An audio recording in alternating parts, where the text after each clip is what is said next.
Hey everyone, adultery is a word that carries immense weight in the world of relationships and law. It often signifies the collapse of trust and the irreparable breakdown of a marriage. In Singapore, adultery is recognized as a valid ground for divorce under Section 95(3)(a) of the Women's Charter. This means that if your spouse has been unfaithful, you can file for divorce on the basis of their infidelity. However, proving adultery isn't always straightforward. The courts require evidence to substantiate such claims, and this evidence can take different forms. One of the most direct ways to prove adultery is through a confession. If the unfaithful spouse admits to their actions, it becomes much easier to establish the case. However, confessions are rare, as most individuals are unwilling to admit guilt due to social and legal consequences. Another method is catching the spouse in the act, which often involves photographic or video evidence, or hiring private investigators to gather proof. While invasive, such evidence is often necessary in court. Even without explicit proof, circumstantial evidence like intimate messages, hotel receipts, or witnesses to their closeness can also suffice in demonstrating an adulterous relationship. It is important to distinguish adultery from improper association. Adultery involves voluntary sexual intercourse between a married person and someone other than their spouse. It is a clear and explicit ground for divorce under Singapore law.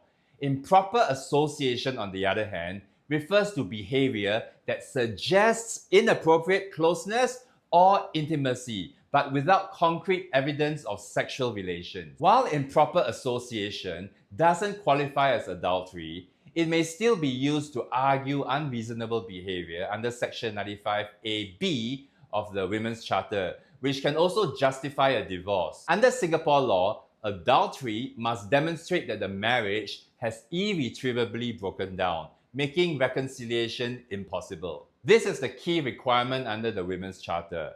Furthermore, the aggrieved party must act promptly. They have a window period of 6 months from discovering the adultery to file for divorce.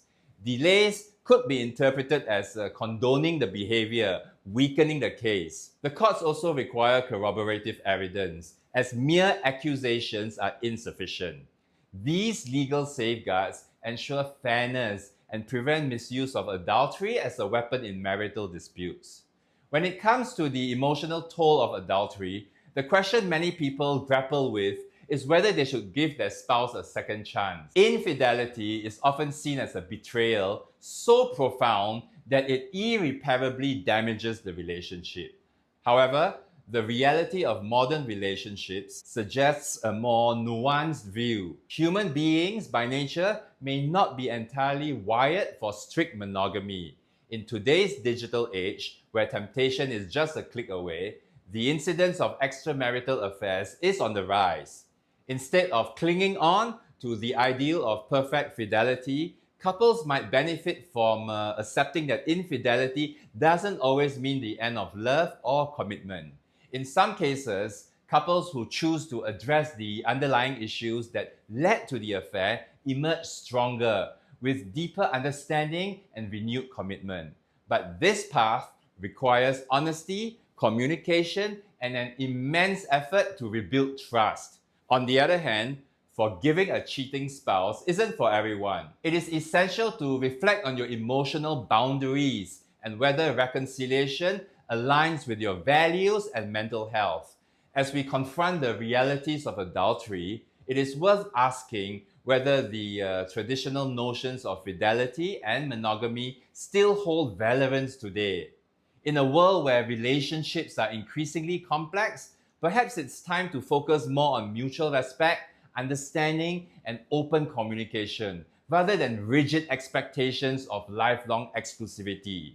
Adultery, painful as it is, forces us to face uncomfortable truths about human nature, relationships, and the society we live in. If you find yourself navigating the difficult journey of infidelity, it's important to know your legal rights and the options available to you under Singapore law. Gather the necessary evidence, seek professional legal advice, and take the time to make decisions that prioritize your long-term well-being. The law provides a framework, but the ultimate decision lies in your hands. Let this be a moment of reflection, growth, and clarity as you determine the next steps for your life and relationship. That's all for today's video. Thanks for tuning in. Don't forget to like, share, and subscribe, and I'll see you in the next video.